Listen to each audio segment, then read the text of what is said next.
Hi everybody, and welcome to the Daily 3D Print. Today I'm going to show you how the scale tool works in SketchUp.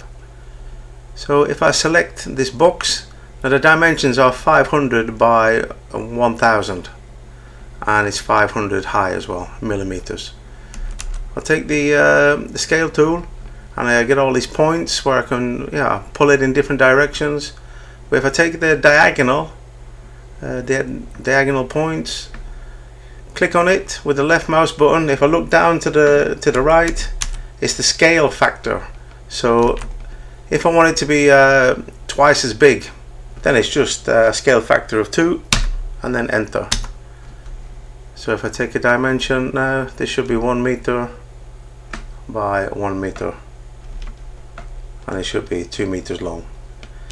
Exactly. Or you could go the other way. If you want it to be half as big as what it is, then we take the scale tool again, click on the same point and then move it down like this and 0.5. It's half as big. Just double check. This should be 250 by 250 and this should be 500. Perfect. So that's the scale tool in SketchUp. So thanks for watching. Don't forget to give the thumbs up and subscribe to the channel, and I'll see you next time for more tips and tricks in SketchUp.